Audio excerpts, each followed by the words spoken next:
I'm gonna remove this. Okay. Just we are live. Great. Nice. Okay. Mimi, Hi, Razan. how are you today? I am doing well. It's sunny in Dublin, so sunny in my head as well. How are you? Yeah. I'm good. I'm great. It's so weird how just a sunny day will just change your mood. Everything. You suddenly Ev- And like just you before have Ramadan, you have so رمضان كريم. كل سنة وانت طيبة. رمضان كريم وانت طيبة ينعاد عليك يا رب ينعاد عليك يا رب. اللهم. I can't believe that this is our fourth Ramadan in Dublin. That's actually crazy to Is think it your about. third? Like, Is it your third? it's my third, which is also still crazy. Insane. Like Time it's flies. just I can like time goes so fast. Yep, it does. Ins- It does. But Okay, are you honestly, excited for today? yes, yes, I am. Actually, finally, long time due, you know? So I'm very happy to be here today. You can see my excitement Aslan, from the whole entire week. I'm just been like basically excited for the end of the week with you.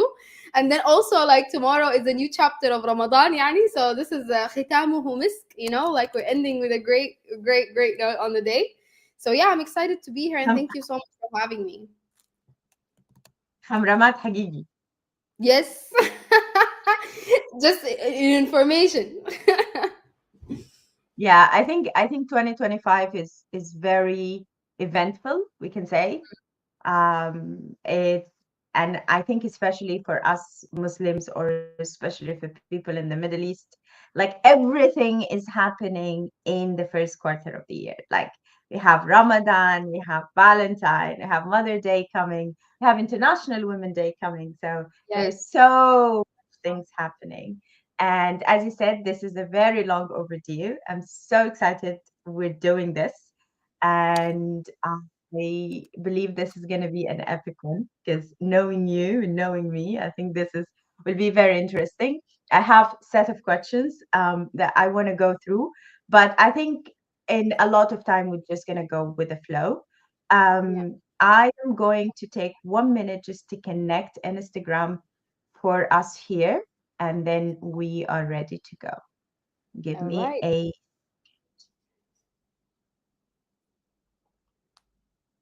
so let's do this because I think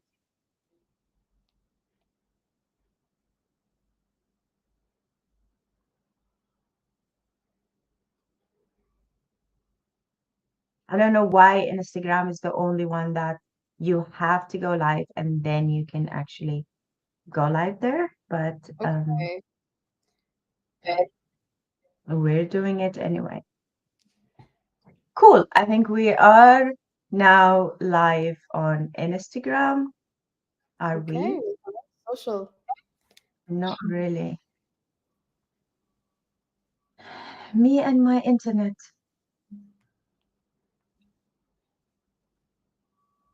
No, I'm having some technical issues. So, Happens to the best of us. um, 2 days ago, I had an issue with my um, I had an issue with my Yes. website, and I Okay. reached out to the website provider, and I was like chatting with the guy to try to help me, Mm. and I just couldn't. Like he was like speaking gibberish to me, and I just couldn't. Um, do it. So I end up saying to him, you know what? Like I am like I can't do this. And he was so nice. He was like, don't worry, just give me access. I'll get it done for you. And he just get it done for me. And it was like it sometimes it makes you wonder that there is certain things that's very easy for a lot of people.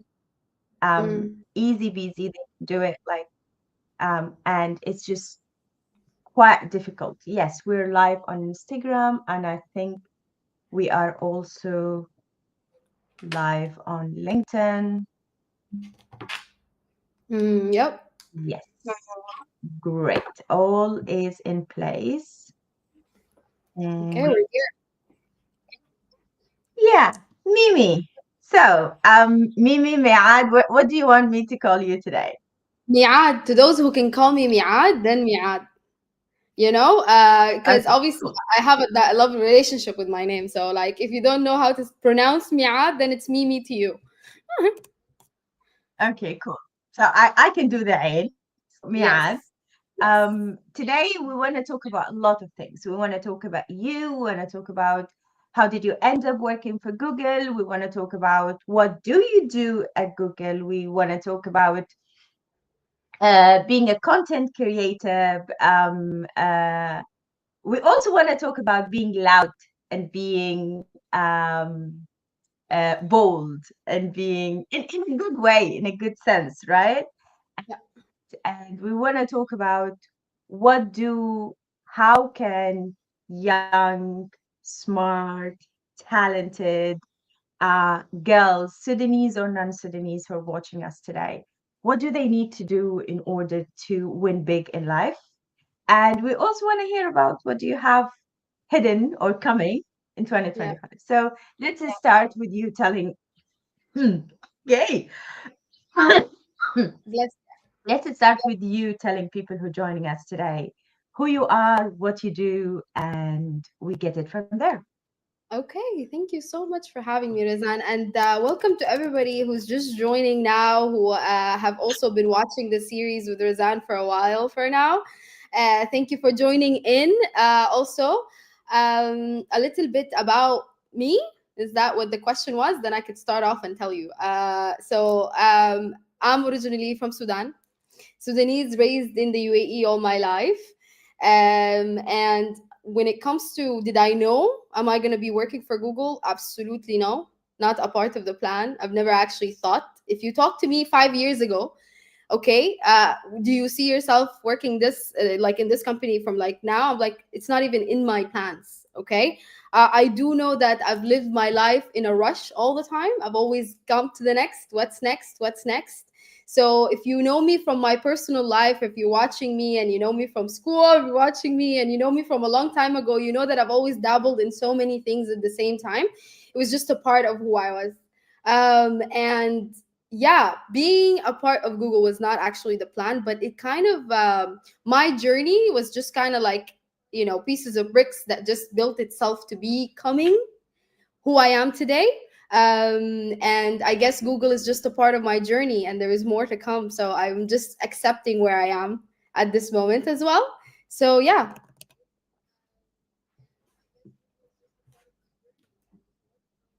Mm. So let's just start with the journey, Mimi. You're born and raised in Sudan, sorry, in UAE. I Yeah. remember the first time I met you, I was like, there's no way that she was grown up in UAE. Like she speaks like Haboba. Like she speaks like her granny. Like I was like, no, no, no, no, no. So I think I always say this to you, and I think I want to say it today. I think a big kudos to your mom and dad for making sure that even though you grown up in UAE, you carried all the Sudanese beautiful things with you. I think your mom and dad did an amazing job when it comes to that. So I want you to take us through your journey. Like, what did you study? Where did you start as your career, and how did you, like you said, Google just happened in transition. I don't believe anything just happens, but just take us through your journey. Where did you start? What did you study? And where did you work before? Yes. No. Great question. No, So great question. So, where did I start? I started off in uni. So basically, as if any Sudanese, household, I was groomed to become a doctor of the family, Doctora Miab. Okay, that was always going to be the path. And I've just basically been trying so hard since school to get the good grades in order for me to be accepted in a university in Abu Dhabi or Dubai, as we know, it's a very high criteria as well. So I had to work 10 times as hard to make sure that I gained a spot or I earned a spot there. So all my school life was just basically preparing me for the next stage, which is supposed to be Doctora Mi'ad. And then once I graduated high school, I got accepted into med school. And I remember I got accepted في جامعة الشاي هناك. And then I literally went and I chose my dorms. Like I knew where I'm gonna live, and I was like, okay, 2 weeks from now, I'm going to be in the dorms. So I went back home, and we were just having casual lunch with my family, and my mom was like, "Did you check the Abu Dhabi University right here as well, just to cross off all your lists, right?" And she just said that just because, right? Uh, Turns out I go to this university and I completely change everything that I've ever been working for in my entire life in a split of a second. I can't really explain that. But what happened was I went and I remember I was talking to the advisor in the Department of Aviation Science and Physics. So as I'm sitting there, I'm hearing this new, major. It's all about like physics, but also aviation and engineering, but also about like operations, airlines. There's so much into it. And I remember I have always been person who likes to like not just people, but languages and traveling. That was always a part of who I was, right? Growing up with a lot of diverse communities around me. And I knew that I enjoyed physics. And I knew that I really enjoyed like, operations and engineering. So then as I'm listening, it just felt like me. So I was like, okay, I'm going to do that. And then I ended up signing up for classes. Haram Baba, dad was with me, and I'm daddy's little girl, okay? So dad was with me, and he's like, I don't know how we're gonna go back to your mom with this new evolution. So I just completely shifted everything, and I actually studied aviation science in uni, and I double majored in mass communications and marketing. So I double majored, and once I got back home, I would say that I'm fortunate to have supporting parents, but I think that that was my first rebel move of like, no, negotiating with my own parents of like, this is what I think I'm going to be doing. And funny enough, I'm the only one between my group of friends who said I'm gonna be a doctor, but I didn't. And all of my friends went to Sudan and studied medicine. So it's a complete like, you never know what you do. But I'm actually, like you said, Razan, everything happens for a reason. And I think once I got into that major and I actually took ownership of my own journey and said this is what I'm going to do, I saw a lot of and reaped a lot of benefits being in that. So then I just took this as my guide in life, and I was like, whatever my instinct goes. But yes, uni, studied two majors. I never had a summer break or a winter break. I actually graduated in 3 years instead of four because I just wanted to go for the next step. It's a pro and a con. I would say this as well because you didn't sit and enjoy the moment, but I always had something to go for the next. And what happened after you graduate? That was insane. Like I didn't know that you actually I didn't know that you actually went to the domes, and I can only imagine how your mom reaction was Oh, at that time.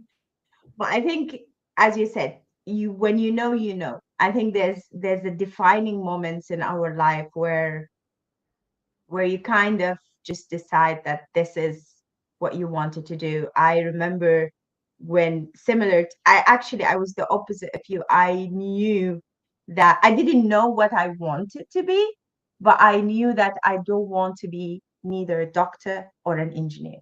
Like I just knew that this is not for me. I am not for the academics. I am not for long nights of study. I am not for that. I am for the parties, I am for the travel, I am for the books. I loved reading. I'm a bookworm, but I love reading different kind of I books. know. Like I'm not for the labs. Yeah. So I think it was a big shock for my family when I decided to go for economics. And but I think when you know, you know. So what happened after you graduated? Yeah. So no, it's actually I just wanted to say Razan as well. Like this is I think something that I see in common with all the Sudanese, women that we always come from like, oh, we needed to fight for what we wanted to have. So yeah, I definitely relate on those senses. What did I do after uni? So the first year I worked, it was supposed to be my trial year. That's why I graduated in 3 years, because I wanted to see the work field, right? And then I'm glad that I did, because the first year I actually worked in my major. So I worked in Al Batin Airport in Abu Dhabi, and I used to work with a private jets company. I would define that year as, like, living my best life kind of year, because I just finished and I was like doing what I thought I wanted to do. And I just worked for the full year with an incredible team. I was working directly with the pilots. I was drafting, crew briefs.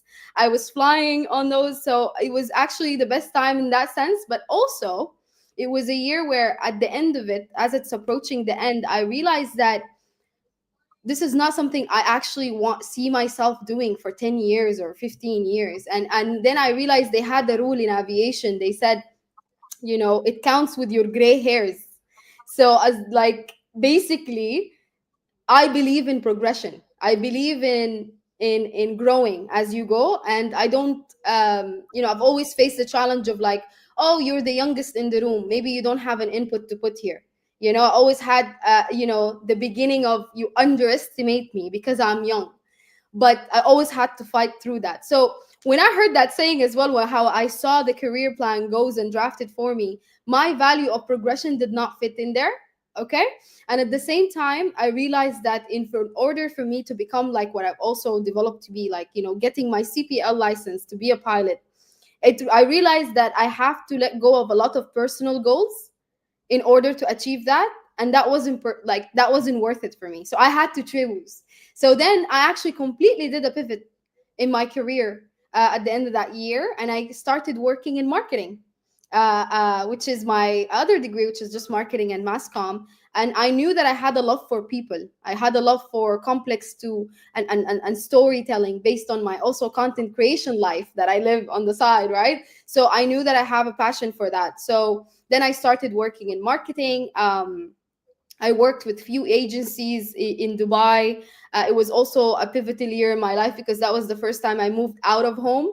So I went from Abu Dhabi to Dubai, being a 21-year-old, living by myself. And also, this is another fight I had to fight for. And then I started living in Dubai, working with a lot of agencies, working with influencer marketing. I worked with brands. In terms of their digital marketing. And that's the background I had until COVID happened. And I know that it changed a lot of people's lives, but in COVID for me, it was a moment where I just wanted to be home with my family. I didn't want to be away from them, and it was just something of uncertain. So what I actually did is the opposite of a lot, which is I just quit my job. And I left and I went back home. I left my apartment. I went back home to Abu Dhabi and I started living again with my parents. And that's where I started my entrepreneurship life. And that's where I started. Basically, I, owned my own agency, and I had a partner at the time. But we basically had an agency in Dubai on my base as well, working with a lot of the global clients who were trying to tap into the Middle East as well, and as a business. So I did have an aspect of working with startups, but also had an aspect of working with already established brands that are trying to tap into the Middle Eastern market. I did a lot of localization for them. I did a lot of the concept creation, again, the storytelling, and actually choosing the right channel mix for them to grow and scale in those markets. So I knew that that is another passion of mine that I'm good at. So I continued doing that for 2 years.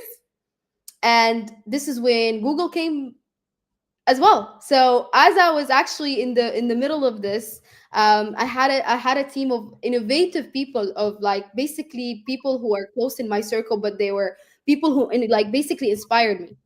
And this was the team. And I was really like, I learned as I was going through my mistakes in business, in owning a business. Um, and then Google approached me, and at the beginning I thought it was a scam. Obviously, I was like, what? And what's happening here, I'm actually doing fine. I don't know who's this person is. And I ignored it for months. And then I never forget him. If he's here, like, shout out to you, Arvind. That is my recruiter. He recruited me to Google, so he scouted me and he was like, "Listen, get on a call for 30 minutes and we will discuss." And that's when I got in the call and I found, oh, okay, it's legit. So then I had to make another decision. Um, and that decision was, okay, I haven't planned this, but it's a great opportunity for me to learn so much. Like, it's one of the top companies in the world. But at the same time, I'm actually seeing a lot of momentum and movement in my own business. And I'm an ambitious person that way. But I had to make a choice. So then I did choose to pause everything when it comes to my agency and completely moving to Google. That's when I did the big leap of faith. I moved not just to Google, but I moved my entire life from Dubai to Dublin, which was, the rest is history. Now it's been 3 years here. I can't believe it, but it is what it is. And yeah. So, Mimi, there's a lot here to unfold, and I don't want to jump into the next question until we kind of unfold some of these things. So, I think when you were telling the story about like in the aviation, they say they count your white hair. I think you would have won in that because you are young, but you have a lot of white hair, Well, so I that did. that could Look at work. this. Now it's right here, guys. It's the Yeah, proof. yeah. Yeah, but I think there is two things here I want to kind of unfold here, and I know today there's a lot of people who are watching us, young Sudanese lady or even guys. It's not easy. You were kind of lucky because your family is kind of little bit flexible, but it's not easy for someone to come to their family and say, I'm not going to do this, or I am going to move out alone, or I'm going to do this, or I'm going to shift completely, or I'm going to quit my job. Like a lot of people, some have responsibilities financially they need to do. Some people, it's just difficult. So I want you to take us through like what usually go in your mind when you want to do these shifts, and what advice would you give it to people who are in that stage, who want to do something they know, or they're doing something they know they're not the right thing for them, or they Mm, want to do something but they know their family is not going to be on board with that? What would you no, say to those people? that's a great question. And obviously, guys, like, I'm not also saying this has not been a tough. I feel like this is, like I said to you, Razan, I feel like we all go through this as women in like a traditional household where you need to have those fights on your own. And I wish somebody also told me this, because I felt for the most part that I was alone, even though I have very much supportive parents. It was about, should I tell them? Should I just be the good daughter and continue doing what I'm doing? Because I'm already like, oh, should I just continue acing my school? Should I become the doctor they want me to be so they'll be proud of me and all of these things? But at the same time, I knew that I need to negotiate. I need to know, why do they want me to be what they're saying they want me to be? So why do you want me to be a doctor, mom? Dad? Like, why? So I had that conversation with them, just open conversation. And at the same time, I came in with my bullet points, okay? Is because one of the things about me is that I actually never just took something just because. أعمل الحاجة دي وخلاص. Never. I'm actually like, if you ask my parents, I'm the one who got like the most amount of, you know, hardships. But it's always because I always wanted to know why. But what would I tell the girls who are going through this, or do and being in a place that they actually don't want to be in, and they're afraid, is that isolate that noise. You know, it's about you. At the end of the day, if you believe it or not, it's actually about you. And so is your parents. Their decision and their opinion and everybody around you comes out of place. Okay, we think this is best for you, we love you, we think this is best for you, but no one in this world will choose better than what you would choose for yourself. And I know that we hear all of these things around us, but how do we practically do it? Because I used to hear all these lovely talks all the time, and I'm like, I want to be I'll be one of doing this, but if I'm talking about it practically, I think a conversation is needed. Because for me, how I did this is I got my parents to trust me by force. Okay, I was the first one to move out of the house and live by myself because by force I chose to let them know they can trust me. This is the values you've installed in me, and I'm gonna carry with me if I live in Dubai or if I live in US. I'm still gonna be me, but you need to enable me to achieve what I think I need to achieve. So I'll never forget this. I had so much talks then back and forth with my parents. And my dad, guys, just as a background, he is my light. My mom, she is everything to me. You know how I'm very like close with my family as well. And my dad is a very traditional man as well. You know, he is the eldest of nine siblings. Okay. And he has been a father figure to all my uncles and aunties as well. So he has a say, you know? So he's like, you're a doctor, you're a doctor. So when I had this conversation with my dad, at the end of the day, I know he just loves me and he wants the best for me. I needed to come with assertiveness. I needed to come with, like, this is what I'm going to do, and here's why. I will never forget this. Once I proved to my dad that he can trust me with these decisions, he went out and said, you know what? She's always give it 100% in everything she do. She was always top of class. She actually got a scholarship throughout university. She did everything that she could do. I do trust her with her decisions. And he even told the rest of the family, he was like, I don't want to be the person who holds my daughter's wings to the floor. I will never forget this. It always echoes in my Yeah. head Oh everywhere my I goodness. go. Oh my goodness. It gives me a chill, you know? And I shout out to all the dads who support their Yeah, daughters. honestly, in the heart. Because yeah, big one. Gonna work. It works. So I think a big shout out to the dads that they support their daughters and to the daughters that they live up to their dad expectations. I think we have a lot of similarities and think that's one of the reason we kind of like we have this special relationship.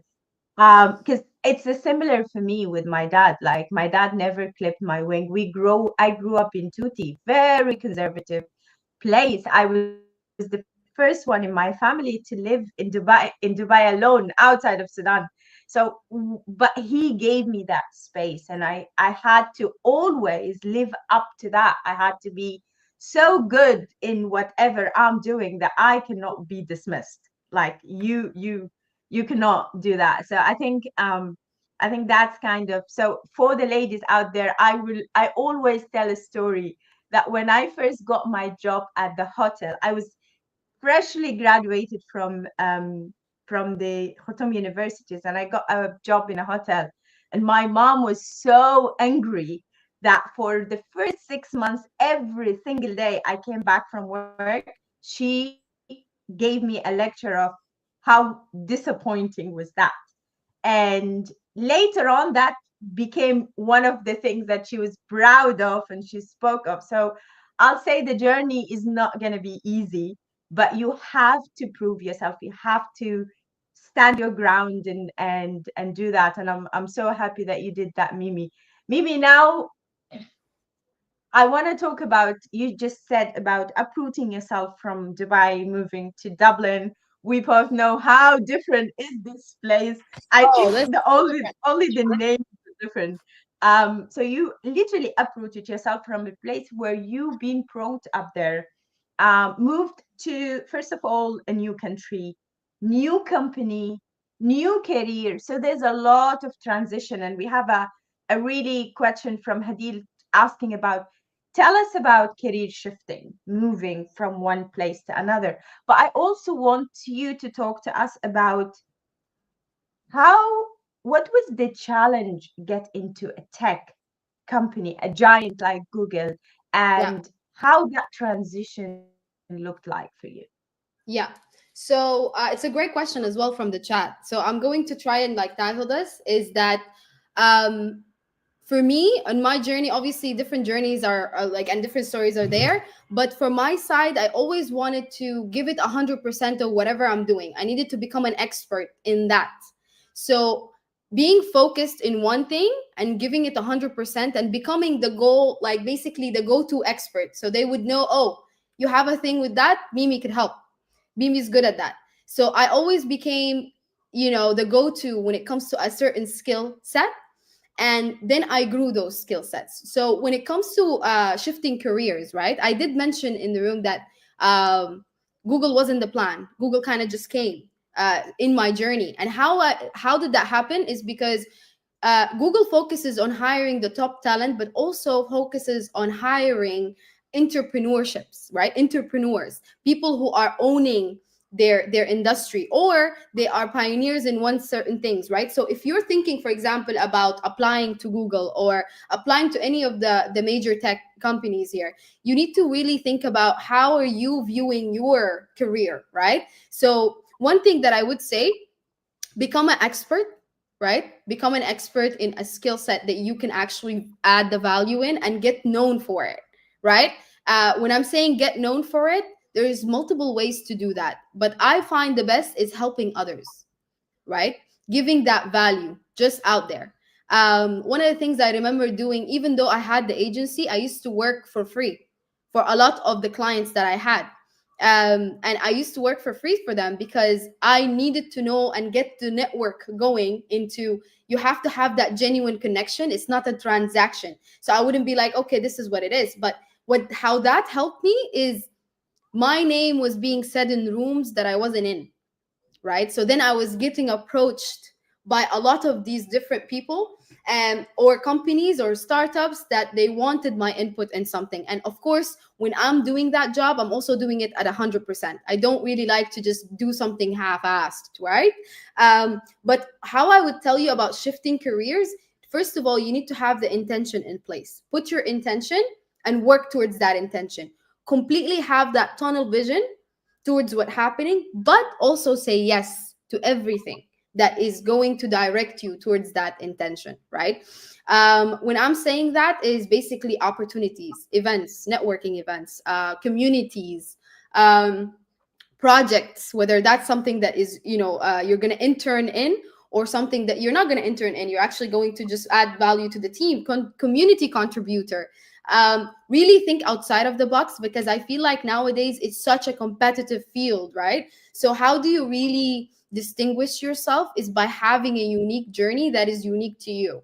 And I feel like instead of following what others would think and what they would say to you, I would say that that's why I said set your intention. If your intention was getting at a company like Google, then become an entrepreneur in something, build something, or actually work with like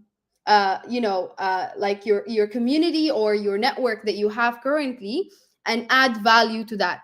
And of course, connecting, there's like LinkedIn is one of the biggest examples that you can have. I got my job as well from LinkedIn. Like, I was approached by LinkedIn, but what did I share in my LinkedIn was actually more about my journey as Meaad and what I actually aspire to have. So I would say that your uniqueness is what's going to get you to places, your authenticity, nothing other than that. I would feel like is going to give you that growth in acceleration. Hope that answers the question. I hope it does. I actually have two follow-up questions here, because I can hear some thoughts that's going through some of the people in the room that I know they will be asking. Is like sometimes, Mimi, where do I find opportunities? Like, like I'm new to the country. I don't know people. I don't have a lot of connections. You mentioned LinkedIn, but what is the attitude that people need to do in order to do that? Like, because a lot of people think there's a lot of limitation. I don't know a lot of people. I'm new to the country. With like all of these questions, what would you say to them? Oh yeah. So first of all, I think we overthink ourselves to our detriment. Okay, this is something, guys, I am actually guilty of. Okay, I am someone who never asks for help. Like, if I am on a burning house, I'm going to break the door to go outside instead of saying help. And that's something that is not good, so please don't do that. Okay, it's the time where you would ask for help, right? And when I said, using your network, for example, we said Using with your network, for example, said, we said in LinkedIn, sorry, in LinkedIn, it's okay, you can have as many connections as you want. But at the same time, really, I focus on building a genuine connection that is not transactional. That's what I said from before. So don't walk in with like, hey, can I help? Can I get help getting this job? I've been doing this. I want this job. So instead of that, how about, hey, I'm passionate about one, two, three, and I'm working on this project, for example. I would love your input since you work at Google, and I want to make sure, like, I'll just get a feedback. Feedback is key. Everybody wants to say what they think about something, right? So this could be a way, right? So you can start off by something like that.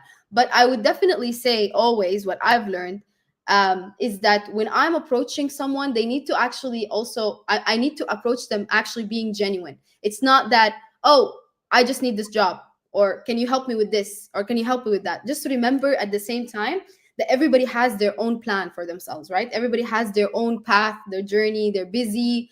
Like, there's so much happening. And I, for myself, when I think about it, I'm more likely to help someone with a plan than with someone who's just asking.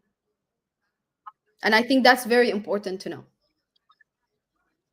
Yeah, I love that. And I think also people who have plan and they have very specific ask, they kind of give you the impression that they did their homework, and a lot of time they actually impress you and they make you feel like, oh my goodness, they really know what they want, and I want to be part of helping someone who knows what they want. So I think I love that. So Mimi, let's now go to what you're currently doing at Google. Like, Yeah. what's your job? What do you do on a daily basis? Oh, okay. I do a lot on a daily basis. I do so much. But I would say that the core of my work is basically helping businesses scale using solutions, right? Whether it's AI or Google products, or as well just strategy as well. So what do I do? I actually work with the Middle East and North African market, right? And what I do is work with a lot of companies there, small to mid-sized businesses, and that we grow and I actually scale throughout a period of time, right? So what happens here is that I really genuinely get deep in with C levels, with the business owners, and really get to know what they're trying to achieve, their vision, everything that is important to them, and actually provide them with the tools. And basically, if I can say it in a nutshell, um, you know, changing the complex into simple, talk to them in a simple language, showing the actual impact that we can do for them. And in other aspects, because I did say I do a lot, in other aspects there's so much research into the job as well. There is so much ambiguity, there's so much humbleness, because and I would say this from today, I learned so much more from my clients as I go. Okay, because perspectives in one room can actually do magic, honestly. So in a nutshell, what I do is definitely just scaling the actual businesses in the small to mid-sized businesses into like basically all your groups, and I use AI and Google products to do so. Love that. So the reason I wanted you to give us a nutshell about what you do is actually I want to talk about what does it take to be a top performer, because I know you are, right? So what does it take? First of all, before what does it take, what do you think that are the skills? Mm. And I'm talking about a mix of job related or transferable skills. What do you think that the skills that someone who's eyeing Google or Microsoft or any of the tech companies um, should have? Let's start with this and then we can talk about. Okay. So I believe one of the top skills that you should have is definitely working under pressure, being fast paced, not stop and dwell, more like move and act. And this is one of the most important things, is that you need to know how to work under pressure, but also creativity and innovation in the way you're thinking outside of the box a lot of the time. Um, because, for example, working for a tech giant, you need to understand that they are the data center. They know a lot, right? There's always going to be smarter people, more intelligent people in the room. So make sure that that is not what you aspire to be. You're trying to become the smartest in the room. I don't think anybody should want to become the smartest in the room, by the way. Okay. What I think you should Be do the is, idiot in the room. yes, exactly. But what makes you do your job greatly, basically, working with these companies, is also surrounding yourself with those smart people in the room, because you are going to grow.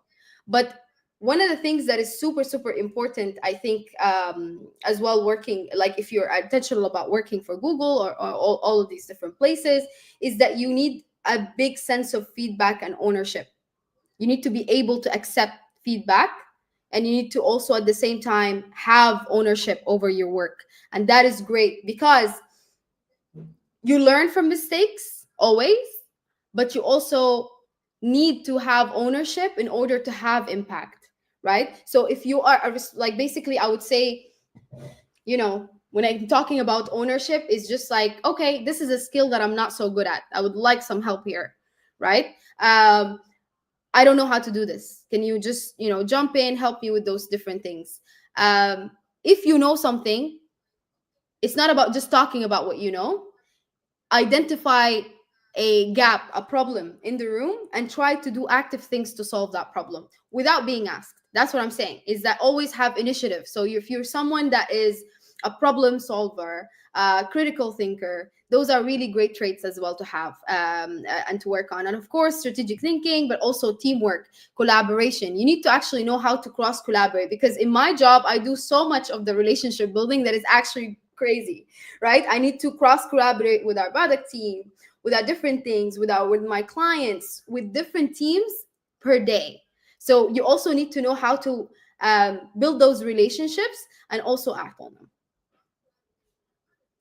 I love that. I'm hearing a lot, Mimi. I'm hearing at the core of it, awareness, self-awareness, knowing who you are, what do you know and what you don't know. And I think that's very, very important, because I think a lot of people mix confidence with like like behaving like I know it all, right? Mm, So they always want to lead from that. So I'm hearing self-awareness. I'm hearing being taking the initiative. I'm hearing being humble enough to accept feedback, and not just to see the ugly side of feedback, like this is someone who's criticizing me, but just taking it and just thinking, I was like, hmm, could that be true? What do I need to fix that? Like, I'm hearing that. I'm also hearing teamwork. yeah. So be ambitious, but not competitive enough not to really be able to work that way. So I'm hearing a lot of stuff that related to relationships with people. And we all know that this is not an easy thing. This is a muscle that you need to train. So tell us Yeah. more about this, Mimi. How do you train that muscle? Yeah. So honestly, it all falls in one place because of intention. So if I look back in my journey, I've always been super intentional to do a lot at the same time, not to limit myself to one category. So when I was back in school, I wanted to do a part-time job. Why? Because we had segregated schools. So we have girls' school versus boys' school.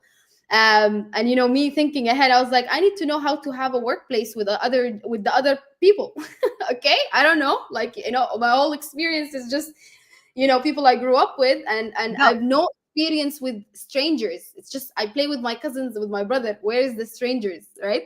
So that was when I was in so school, so I wanted to be intentional about putting myself out there. But the actual results of that, I would definitely say, is that working, like when I was in high school and then having a part-time job, I mean when I was in uni and having a part-time job, it opened me up into people from different places of the world. I was working with guys from Australia. I was working with people who are American. I was working with like Saudi Arabians, UAE, like different types of people from all over the place, and it was very challenging. Believe me, like not everybody's gonna like you, and you need to accept that. Like the key to success is you don't need to thrive based on people's respect towards you. If it comes, it's welcomed. If it doesn't come, it's not requested. It's not a granted thing. You need to move through life knowing that. So when an early age, knowing that, okay, not everybody's gonna like you. Either they really love me or they really don't like me. And at the same time, I came accepted. I basically accepted that. I welcomed all of that. Why? It's because of the confidence that you were talking about before. Um, and I believe that confidence come from not just doing everything right. On the contrary, it came from me doing mistakes and owning those mistakes. So I know and I'm self-aware of what I can and what I can't do. And that's what real confidence is about. It's not about me ending the race first. It's about me actually stopping and helping someone else if I want to, and be like, oh, you can go in the race. It's okay. That is confidence for me. So I feel like as time goes, this is what actually built and flexed that muscle to me. I learned how to speak to different people from different places. I knew how to read the room and not just say what I want to say, because to me that is more of a different types of things, right? And I learned that working with different people from different places actually means that you have to tolerate more than accept. It's not that I have to agree with you, but I can tolerate you respectfully, right? Always that line of respect. And I, thankfully, and this is what I'm proud of the most today, is that I've never crossed that line, and I've kept it real to myself no matter what. So what came, what didn't come. I can still sleep at night, and I think that's real winning, you know. Yeah, agree. I love that. I think a lot of people tend to lose part of themselves, and tend to jeopardize their values and the way they live their life in order to get a job or get a promotion or get just a validation from other people. And I think it's very important to work hard. But I love, on my table, I have a really quote that I love. It says, be a pineapple, stand tall, wear a crown, be tough but be sweet from the inside, right? So like I think you always need to stand your ground, but that doesn't mean you cannot say I don't know this or I'm not good at this or help me or whatever the thing. So Mima, I want to go back to being a top performer. So you talk to us about what skills that people need in the workplace today. And I love the fact that the skills that you mentioned are not exclusive to tech or non-tech. These are skills that's going to help you wherever you are, in wherever job that you do, and it's muscles that you can actually train as you go. Now I want you to tell me about what does it take to be a top performer at your job, whether that is Google or non-Google or whatever, what that takes from you and what do you need to do in order to be that person. Absolutely. So if you cross the things that we discussed before, which is the self-awareness and knowing your strength and being authentic, these are nice to hear, but also how do you practically put them into your job so you're a top performer? Well, first of all, if you, for example, your strength of, for me, I'm a strategic thinker or I'm analytical. I can see things that others can't see. So this is my actual, for example, superpower. So what I would do is, by being that, is identify a problem in the room for the team, not for yourself, not for your goals, not for your own targets, but for the team in wide, and fix that problem. Use that superpower to fix a problem that you know it exists. And once you present that, you become that expert. And I said something before as well, is becoming an expert at a certain skill that people know you for. So how do you develop that is by your personal brand as well. It's very important to have that personal brand that you establish for the quality of what you do, right? So in order to do those things, you do definitely have to identify what is your top strength, right? We did a very amazing assessment that I actually enjoyed, which is the Clifton Strength Report, right? It gives you a DNA of what is your top, I think, 34 skills that you have based on a very lengthy exam that you take. And it gives you your top 34, and it highlights your top five. And it's important to know in that DNA, you can at any time develop a skill and become number one in it because it's in the DNA of your skill set. But you don't have to do that. I learned something really important is that if you want to become a top performer, let's say you've done that test, you know what is your five your top 5 skill sets, and you know that skill number 3, which is, let's say, analytical thinking, is super important for the next job you're going to get. Technically and statistically, it is more likely that you would develop this skill set within months to become your top skill than when you choose something at, that is number 30 in your list. So when I said be intentional, have self-awareness, find out what's your top 5 skills and build your plan based on that. Does that match you? Because if it's top 5, apparently you like doing that, you know so you don't have to completely move away from what you like to be doing, because you can be an excel, like you can excel in what you know what you can do. Razan, you mentioned something about, I didn't there wasn't a technicalities to say from my answer about joining, for example, Google as a tech, in the tech industry, right, or doing the career shift. But I had that skill to learn. You always know, like, if you're always up for learning. I had no idea about any of the Google products. Actually, I worked more with the competitors than I did with Google. I worked more with social media. I worked more with influencers. I did not use the Google products until I joined Google. But that's something that I can learn, right? So don't be afraid that, oh, I never actually know what Google products are. I'm never going to accept it in this interview. No, but you can establish yourself in that interview as someone who will learn if they got the opportunity. Establish what you actually are. What's your top skills? What, like, presenting yourself. I feel like basically seeing the hirings at Google and seeing how new people join the team, they all have something in common, which is, in their interviews, when I hear them talking about how they got the job, is always like, oh yeah, I talked about a project I did.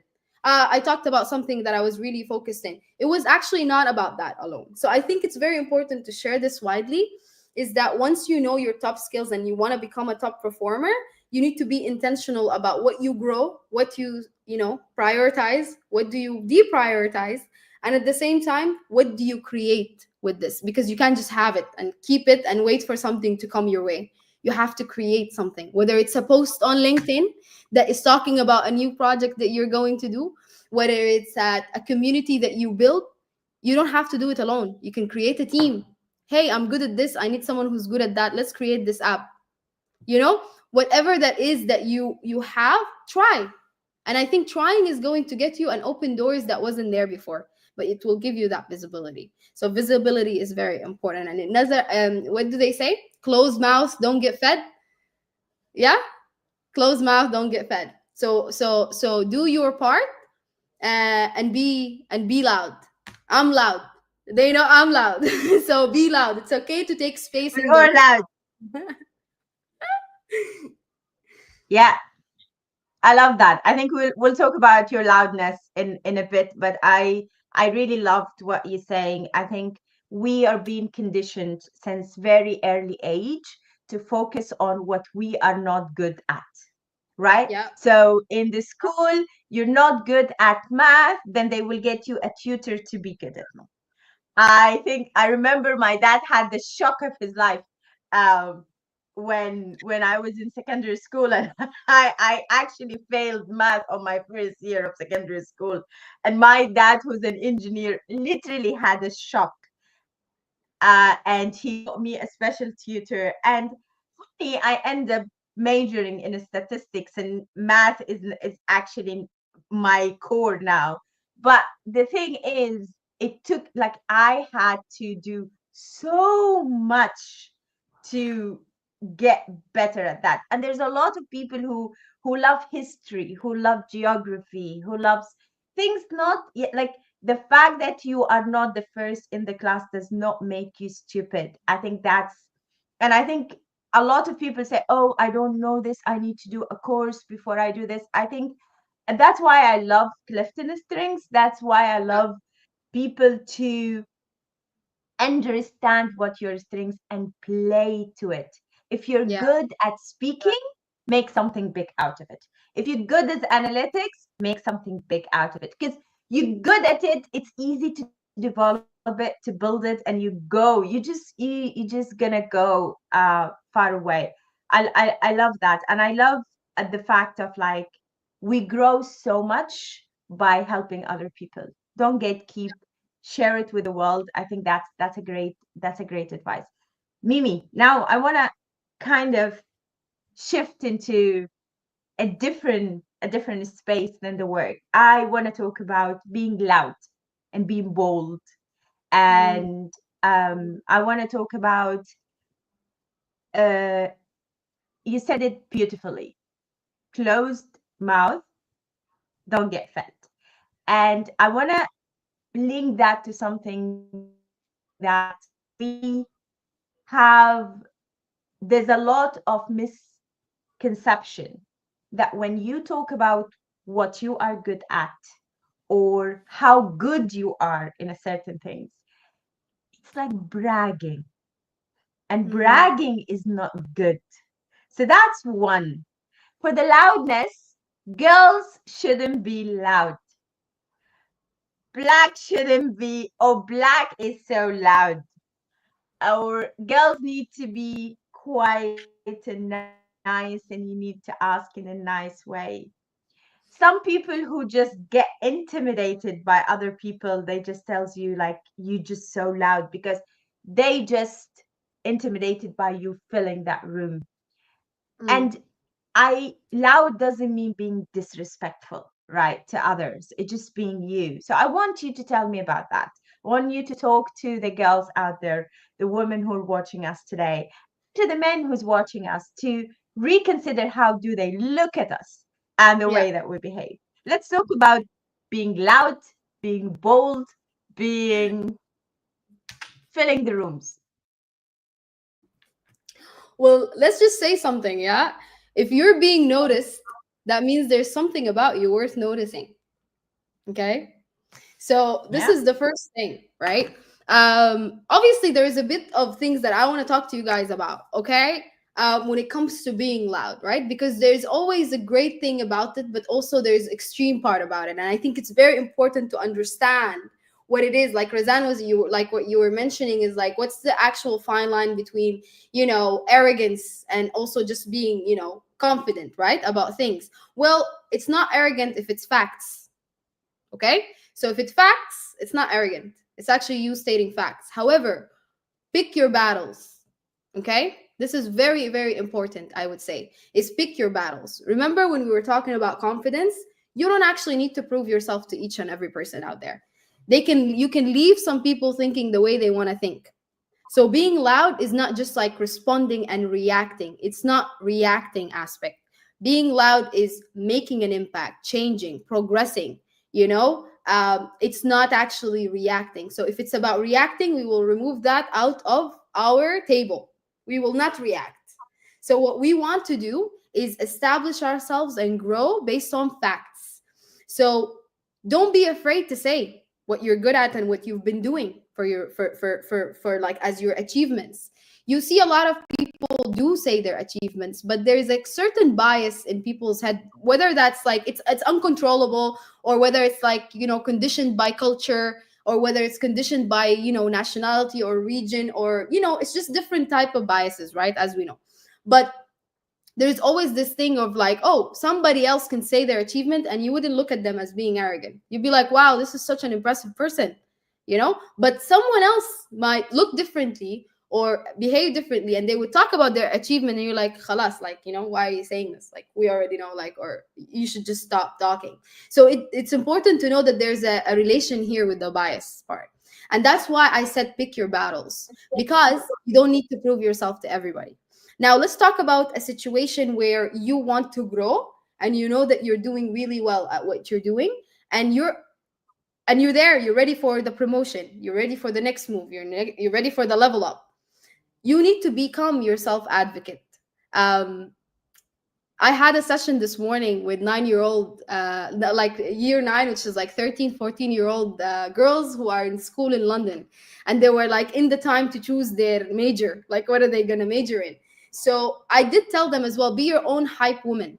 You don't need anybody else to hype that up. So be your own hype woman. And being loud is about stating what the fact is and what you want as change.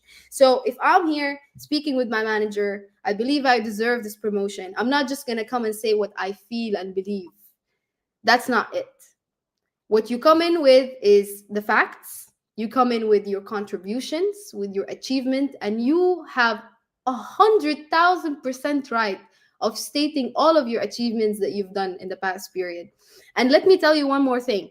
When you do that, when you come with not the I feel, I believe that I deserve it. No, when you come with the stats and numbers and actually show your achievements and this is what I'm doing, and actually, this is my personal development plan, this is what I want for the next role, you actually showcase yourself not as an arrogant person, but you showcase yourself as a confident person who knows their worth, they know their value. And I actually need to give you some serious thought here because you came prepared. You know what it is, right? That's being loud, not being pushed to the side, right? Because you're easy to deal with. I can say, Mimi, you're so sweet, like, not now, it's fine. Yeah, I can talk to Mimi anytime because she's nice and friendly. I can, but like I have, I don't know, let's say John or X number, someone who's so assertive, and I'm like, I don't like confronting him, so let me just give him a chance this time, right? It depends on things. So that's why I said choose your battles. If it's about you, it's about your personal development plan. You sat with yourself and you're like, yep, it's time. Then be vocal. Take space in the room. Don't be afraid of doing that because closed mouths don't get fed. You will find yourself just being stuck in a situation until someone else notices you. Don't wait for someone to notice you, right? Be someone who's noticeable. And when you're looking at yourself and you hear these little comments that comes to you or anything like that, know that you have something worth looking at. So for me, I always say this to all my, like, I say this to my sister in specific, okay? All the time, is that like, don't be afraid to actually take space of the room, because it got to a stage in my life. And by the way, guys, I'm not like, I always had my moments as well where I knew that, oh, I shouldn't talk, or maybe I should. So this comes from a place that I learned it the hard way. So I'm letting you guys know this, is that, there was a time where I was like, oh my God, I think I need to dim my own light for other people to feel comfortable enough. Because I knew, for example, I could do better. But I actually intentionally took that level down because I'm like, let me dim my light so other people can be comfortable in the room. And let me tell you, that's absolutely nothing. Take space every single day, because what happens here is you're not actually living your life just because of that, right? You're here for a reason, and when you put yourself in that space of thinking, I need to dim my light for others, why? I ask myself that question, why? Because I'm a nice person? No, that's not actually being nice, right? This is actually just being a little shy in terms of like taking yourself and withdrawing. So never do that. Absolutely never to do that. Take all the space in the room that you need. Don't be identified by a box, because I've always been identified in the box like, oh, she's young. She wouldn't have something amazing to add in this room or contribute to the room, maybe. So maybe you can take the notes. And then this was in my previous job. So maybe can you take the meeting minutes of the meeting? And this is a true story, guys. I'll tell you. Take the meeting minutes of the meeting and send it to us in email. I was like, of course, I will do that. I will do that. And then I took the meeting minutes, right? But what I did other than that, because I knew that it was going to send across the company. I used to work in the aviation in the airport at the time. I knew it was going to be distributed to the C levels as well because they were in the meeting. So I would love to take the notes, no worries. So I took the notes and I also put a section of solutions to all the problems that they actually discussed in the room. And I sent it through. So that little job, I got the emails from the C level telling me, can you present some more? Because my title was not an assistant. My title was as good as theirs. But I was the youngest in the room. So sometimes pick your battles and do better. And do not be afraid to take actual space in the room, because then the next meeting I came and I presented, and they had to take notes themselves. So there was coming actual levels in life where you really need to just focus on yourself, develop your plan, and when it's facts, it's not arrogance. But also have that balance of always learning from other people. Surround yourself with intelligent people that will lift you up and advocate for you as well. So this is something that is super important, and I really, really, really am super intentional about keeping my circle around me of people that I can actually learn from all the time. I don't have a problem to ask for help nowadays. I don't have a problem, saying I don't know something. So these are the things that I feel like everybody here should do, and it's taboo topics, but somebody has to say it like the straightforward way. I love this. I'm loving it. And I think people watching us are loving it. The queen is telling us absolutely take space. If it's too much for them, you're not enough. For me, agreed, do not demulate. Hiba is actually asking, what is the substitute words for I feel, I believe when talking?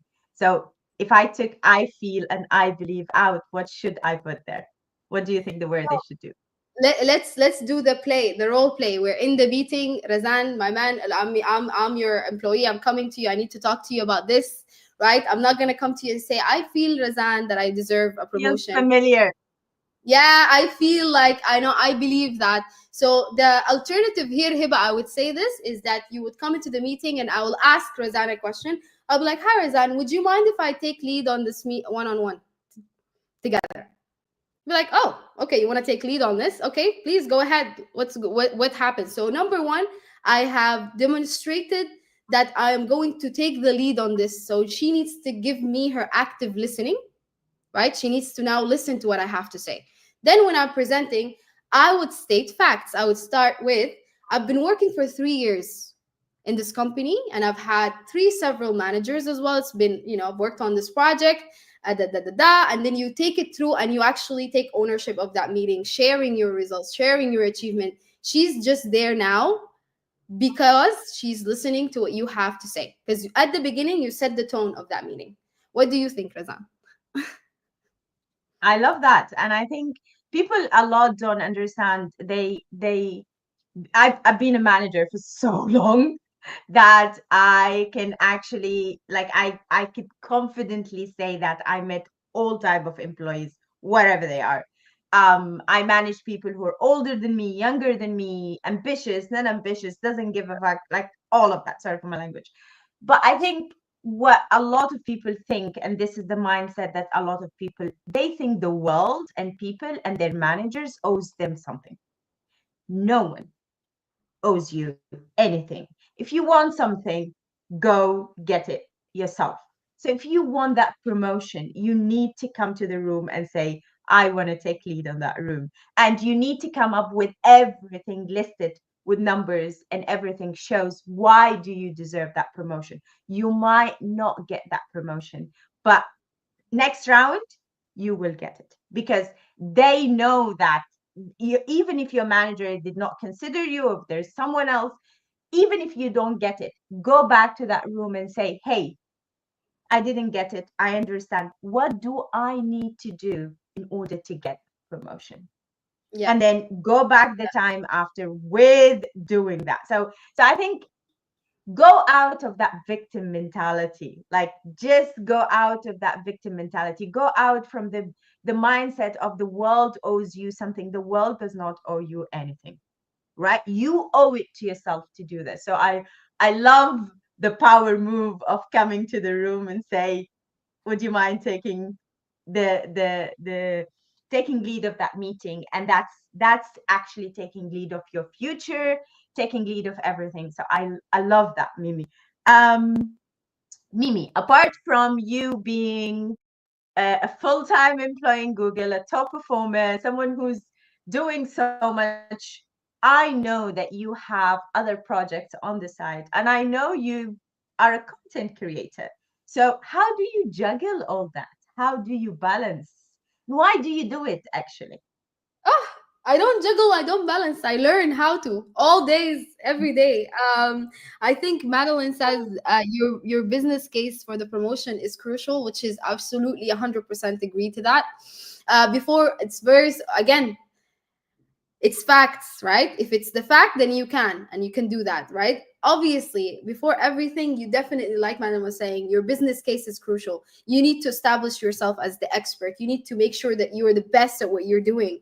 You're 100% there, not just being noticed, because that just doesn't mean that your manager noticed that, but your peers notice that. The peers of your managers notice that. You become that expert that people come towards. So you have that circle already. So of course, before anything, you need to make sure that in your core, you're giving it your all, and at the same time you're doing a great job at this, that it will open all these next doors and owning your career.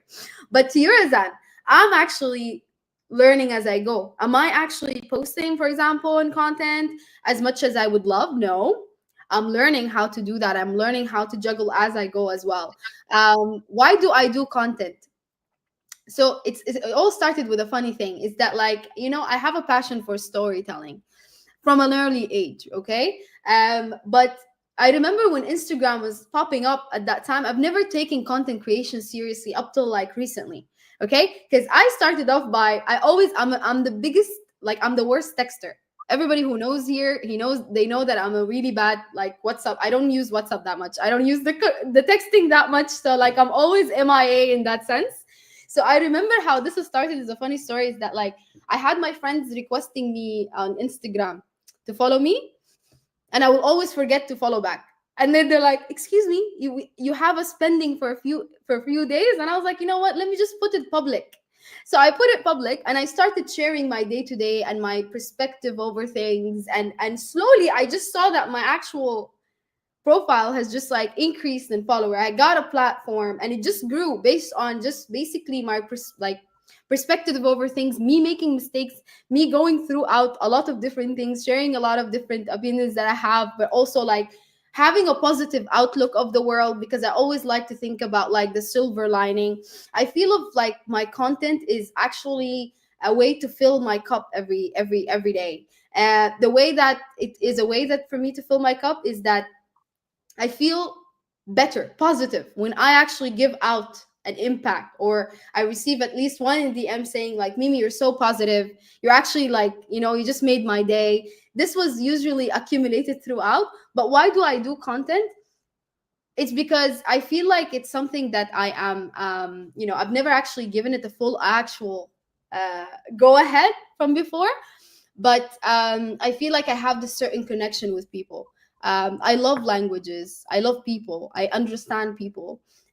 Just because I actually love the culture of Korea, I learned Korean with my sister that we just talk now in Korean. I like to put myself intentionally with diverse group of people. I like to learn a lot from them, and I think what I like after that is spread the message.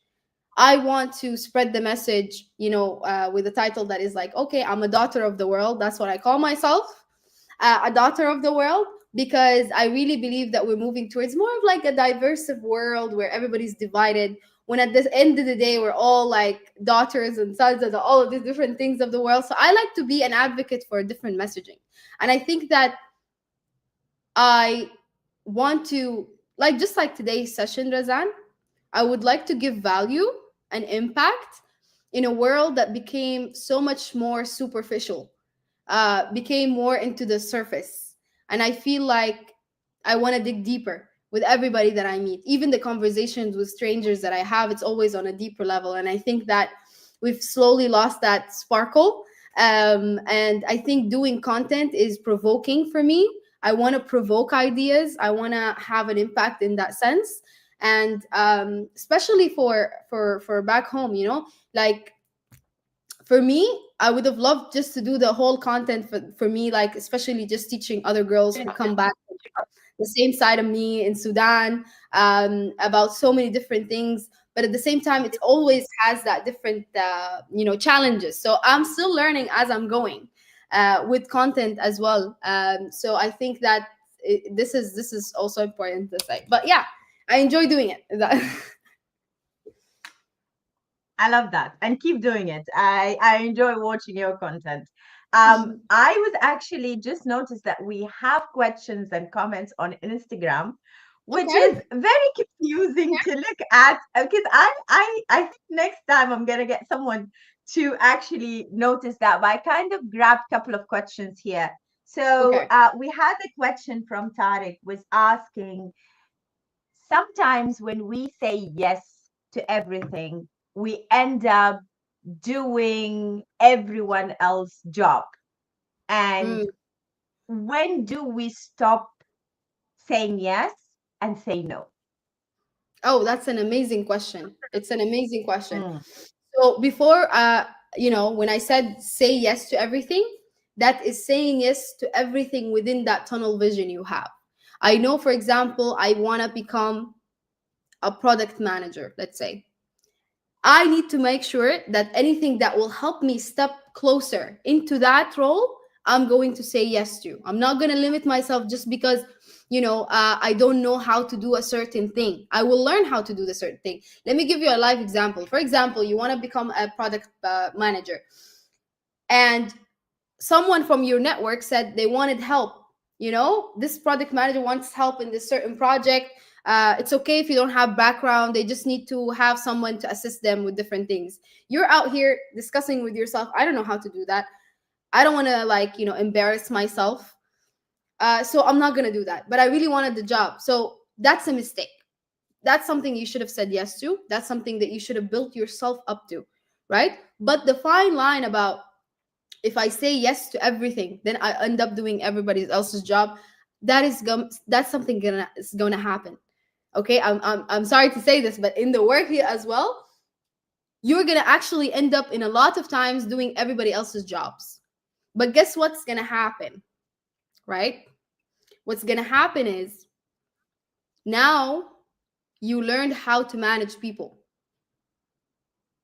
Okay, when I say that, I'm saying this with the aspect of, let's say that you're taking over a lot of different things at work, you're taking a lot of responsibilities at work, you're taking this person and this person and this person.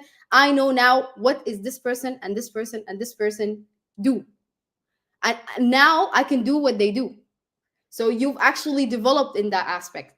But it comes a stage where you stop doing that. And that's the stage where you start saying no. When you feel that you've outgrown the skill sets that you actually can learn and pick up like a sponge, when you feel like you've outgrown that, then that's time for you to say no. Because guess what? Now it's time for you to share the knowledge instead. Instead of doing their job, tell them, you know what? I will show you how to do that. I think I've discovered a great way that you could save time, you know, and show them how to do that. Same job that, it's just been pushed by you because you say yes. So I believe, if I'm just going to simplify this, let's not look at something that is the worst unless we analyze it ourselves. Is that actually the worst thing that can happen to me today? If I'm looking to grow in this team, now that I'm doing everybody else's job, is that bad or good? Is this going to serve me or not serve me? And that's when I said, pick your battles. So if it's going to serve you, then yes, do that, because it's a step closer to your goal. If you've done that, you outgrown that, you know how to do better job, then you share the knowledge, you're still giving value to everybody else in the team, and at the same time you're setting your boundaries and you're saying no. So I hope that is like, it makes sense. I love that, and I think also there is something very important here when people end up doing other people's job. There's the different scenarios, right? There's different scenarios, and every scenario is unique to it. But I think a lot of people who work too much and say yes, yes, yes, and don't say no. What happens is they say yes, but they internally are angry about it. Mm, So I said yes, and I'm angry about it. I'm doing it. I'm saying yes. I'm angry about it. I'm doing it. And one day, I am actually just going to explode. And the problem is when we explode, we become emotional and we move to I feel instead I. So if you are in a situation where you doing other people's job, and again, it depends, every situation is different, but I would assume if I am doing the job of my peers, for example, or the person above me in a level, I would, as Madeleine said, I will build a case out of that. And I will take that case to showcase that I am actually being a team player. I'm step up my game. I'm taking the lead, and I'm going to make that works for me instead of working against me and being the complainer and being the one who does that. So I love what you said, Mimi, is there is a positive outlook to every situation, and you need to ask yourself, what's in it for me to do that? Is it serving me or is not serving me? Is it serving my mission, my goal? What am I going to get out of that? And sometimes you just do it because you just have to get the job done because you care enough to do that. I love that. We have another question that is actually asking, in your job, they are asking if, do you support businesses to grow by creating strategic plans for them? Like, what do you do exactly to support them? Like, do you create it for them or you help them create, or what do you do?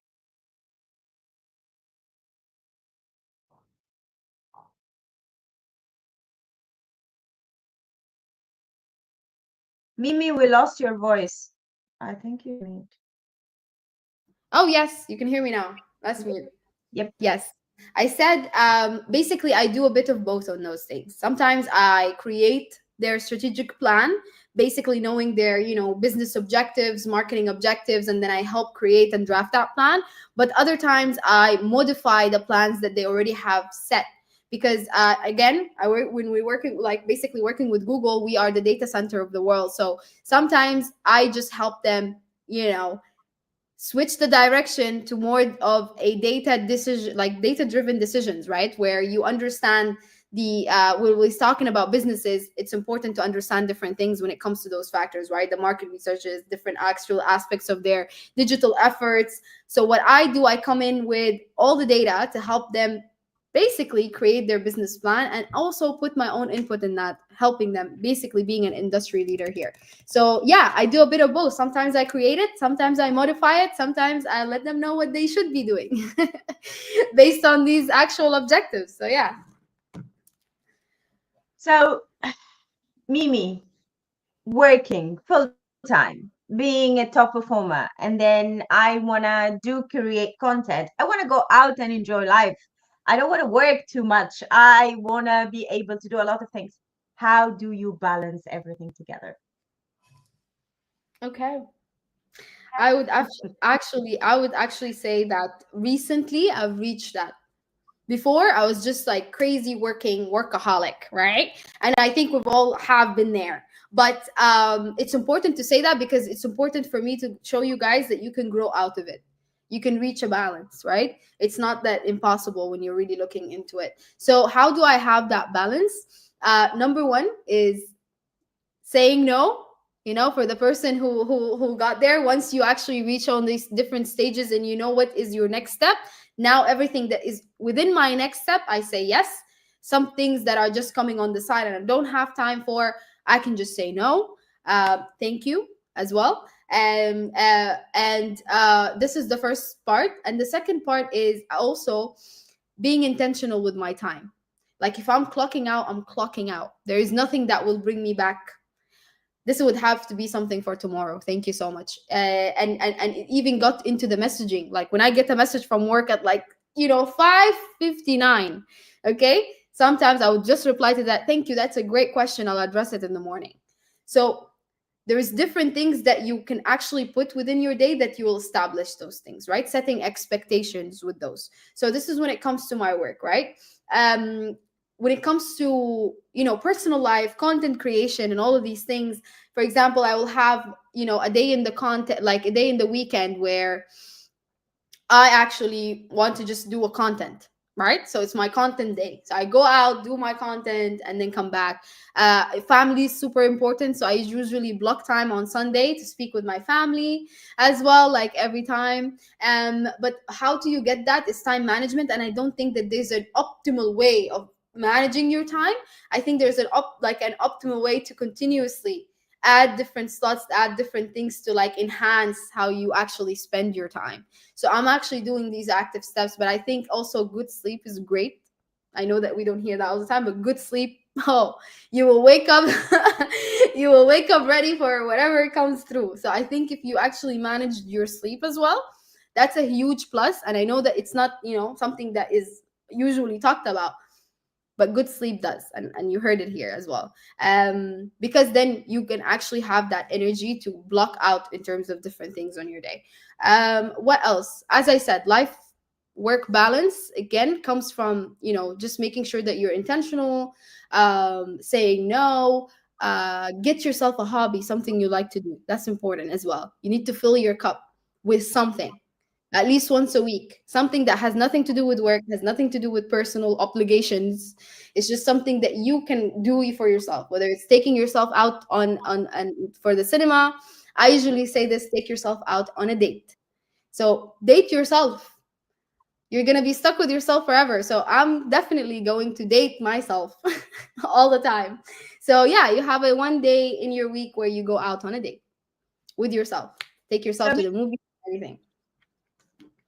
yeah, to take yourself to the nail place. Yeah. Um, we got 3 minutes to go, Mimi. This had been amazing. I want to close by one question, and then you can close with anything that you feel you want to share. I want to talk. I want you to tell us about support system, like um, to be a top performer, to join a competitive landscape and a job, to be on the public eye, an influencer and like a content creator. You are faced with a lot of hurdles and challenges every day. Life is never pinky lovey dovey on the cloud kind of a thing. Life is tough, right? And we like we need to be able to go through it as as as nicely as we can. So tell me about your support system. How do you protect yourself? How do you refill your cup? How do you recharge when you are in a certain, or you cope with certain situation? And then you can close with whatever you want to share with everyone today. No, thank you for the closing question. I No, thank think it's amazing. Um, so I would say that how do I get through? I would say that I try to thrive through it is number one is faith. I believe that my faith has got me through so much that I, as a human, couldn't capably be able to do this by myself. So it's a lot of faith. And remember, faith comes with doubt, right? So, like, you always have the doubt: is it going to be okay? Is it going to be okay? But faith is choosing to submit that, to be like, yep, I'm going to believe it will be, and I'll do my best in the meantime. So, faith has got me through so much, I would say. Second is family, my parents, my mom and dad, whether that's challenges when it comes to me being, content creator, or being facing the social media that people might, disagree with. My parents were my backbone. Another thing is also within my work life, I've always, uh, wanted and had the ambition, I still do, to become the best at everything that I do. But that also, let's not forget that that's a pressure that you hold yourself against. And you always hold yourself, if you hold yourself against high standards, you always like beat yourself down until you get the best at the best. And you forget to celebrate. You forget to celebrate the small wins. You forget to celebrate who you are today. So the second thing that would get me through is people who will see that on my behalf, people who are close friends to me that will come and be like, that is so impressive. I'm so proud of you, Can you breathe? Because this is so good. Like, I'm so proud to be in your life. And these are people who would come and actually wake me up. They'll be like, hey, this is amazing. This is more than enough. So these reminders are very important. So keeping, again, it's so important what you consume, whether that's content, whether that's TV, series, conversations, music, people, whatever you consume, it what turns you into something. So be very picky about what you consume, even with people. Be picky about that. Um, and the closest people to my circle are people who uplift me, and that's why I actually keep that very close, and I keep it close, and I keep it protected because they protect me. My sister and my brother, I have the best brother in the world. You know, he Shout is. out to the brothers. Yeah, shout out to the brothers. Badawi, listen, if anybody here is hearing this and he's a brother, be the best brother to your sister, right? Be somebody who she can come to and talk to, because you are her actual first thing that she saw as a man. So become the best one for her, right? Because that helped me to be who I am today, is because I had an amazing brother. I had an amazing nan. So actually, again, shout out to my brother, shout out to Obi, shout out to Scott, shout out to Razan, shout out to my friends, shout out to the mentors. Again, I spoke about this as well. Having mentors as well is super important, because they've been through different things that you haven't yet, but also they understand how to coach you through these different things. And I feel like I'm a person who would never share. My mentors, I would know this as well. I don't share, but once you get to know me, I will slowly start giving hints, and then I do share. And I think this is something I'm working on. It's a work in progress, guys. I'm not gonna be that way all the time. But yeah, mentors are super important. Coaches are super important. I think this is what I also want to close with, Razan, is that these messages of like, it's okay to ask for help, outreach yourself, like put yourself out there. Remember, please remember that confidence is something that you actually built. It's not something that you were born with. You can build your confidence. Okay, you just have to be intentional about building your confidence, and at the same time, choosing yourself over and over again. It's worth choosing. So don't be afraid of making mistakes. Don't be afraid of putting yourself out there. Don't be afraid to listen to that gut feeling. That's why they call it a gut feeling, because your gut has a different brain, right? So listen to that. It's everything is connected. So listen to those things. And at the end of the day, you know, if you made a choice and you didn't get to where you thought you would get, 100% of the time, and there is nothing like that, but 100% of the time, you will always learn something along the way. And that lesson might be what you needed in that actual journey that will unlock a different door for you. So I think that is super important to have a positive outlook, right? Even when the world is turning very gray, look for the light, right? Because that's literally the difference between the most successful people as well, is that they've always did not actually wait for the validation to come from outside. They didn't care about judgment. They actually just went for what they wanted to do. And I heard something from one of the it's actually crazy, but it got me thinking. Few things is that one girl, I've seen her on LinkedIn, she said something that I actually related to so much, is that nobody actually got the job they wanted from the first time. You had to get it. You had to try, fail, try again, fail, try again, fail, try again, fail, and then get it. But the part is trying again. No, you can't just get the scholarship you wanted just because you did. If you did, amazing. Okay? But you always have to try again. We have this joke that's been, for forever been said that um, nobody uses their university degree. Like you would get your degree and then you would leave it behind you, and you would just go work something completely different than what you actually initially studied, right? But you had to try again to get into different things, right? And that's the difference between somebody who's continuously growing and somebody who's just stagnant, waiting for things to happen for them. Don't be that. Be the person who's completely moving, right? Because you never know who you meet. So yeah, support system, being ambitious, being bold. Don't take actual like the validation from other people. Just make sure that you are sufficient within yourself and you're making yourself grow, and have faith. Have a lot of faith.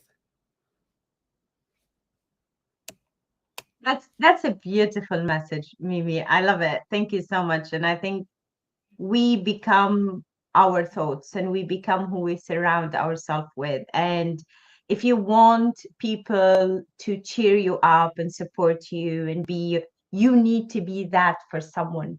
Yeah. Life is about give and take. You can't be just asking. You have to be that for someone else to be that for you. So beautiful message, Mimi, to close with. Love that thought. Thank you so much for joining me today. I really had fun. It's definitely we're trying. Mimi is trying to do this thing everyone who Yes, tries AI. other than her cannot It's basically AI. set up these games. So thank you so much for everyone who joined us today. I hope you enjoyed it, same like I did. And thank you, Mimi, for joining me today. And we're definitely gonna do this again. And we're gonna pick different topics and talk about something else. So thank you, everyone, for being here today. Thank you, Mimi. Thank you. Thank you for having me. Bye.